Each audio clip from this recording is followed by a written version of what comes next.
વાત હવે જામનગરમાં ગુજસી ટોકના આરોપીઓ વચ્ચે ખેલાવા જઈ રહેલા ચૂંટણીના જંગની કરવી છે।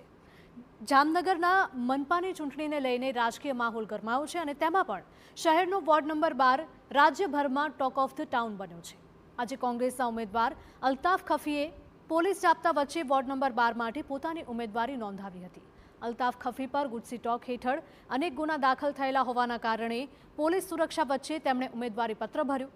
તો અલ્તાફ ખફી પર લાગેલી ગુજસી ટોકની કલમ પર કોંગ્રેસ નેતા વિક્રમ માડમે પોતાની પ્રતિક્રિયા આપી હતી। સમૂહ લગ્નો કર્યા છે।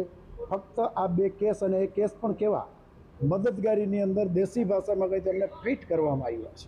બીજા કેસમાં તો એ જેલમાં છે અને એમને પાછા ફિટ કરવામાં આવ્યા છે।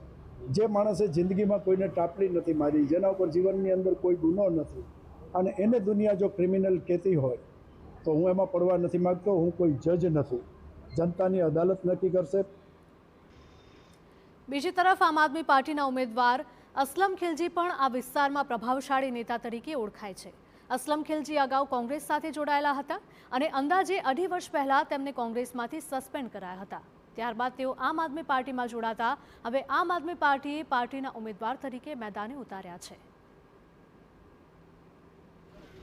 અમે ઉમેદવારી નોંધાવીની સાથે જ અમારા સમાજના, અમારા વિસ્તારના દરેક આગેવાનો અત્યારે અમારી સાથે છે અને અમને પૂરેપૂરો ટેકો આપે છે એવું જાહેર કરે છે। કેટલાક સમાજોએ તો બીજા અમુક પક્ષ જે અમારેથી અન્યાય કરેલો છે એવા પક્ષોને તો બહિષ્કાર કરવાના પણ બેનર લાગેલા છે। રાજકીય પ્રતિસ્પર્ધા વચ્ચે બંને પક્ષ વચ્ચેનો વિવાદ અગાઉ અનેકવાર સામે આવ્યો હતો।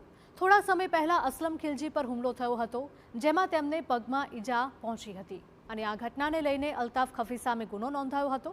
ત્યારબાદ અસલમ ખિલજીના ભત્રીજા પર હુમલો અને ફાયરિંગની ઘટના બનતા મામલો વધારે ઉગ્ર બન્યો। બંને ઘટનાઓ પછી પોલીસ દ્વારા બંને ગેંગ સામે ગુજસી ટોક હેઠળ કાર્યવાહી કરાઈ। આ રીતે બંને રાજકીય જૂથ વચ્ચેની આંતરિક લડાઈ પોલીસ મથક સુધી પહોંચી ગઈ। હવે એ જ લડાઈ રાજકીય મેદાને ખુલ્લી રીતે સામે આવી રહી છે। બંને ઉમેદવાર અગાઉ વિરોધ પક્ષના નેતા રહી ચૂક્યા હોવાથી રાજકીય અનુભવ ધરાવે છે, જેના કારણે આ બેઠક પરનું ચૂંટણીનું સમીકરણ ખૂબ જ રસપ્રદ બન્યું છે।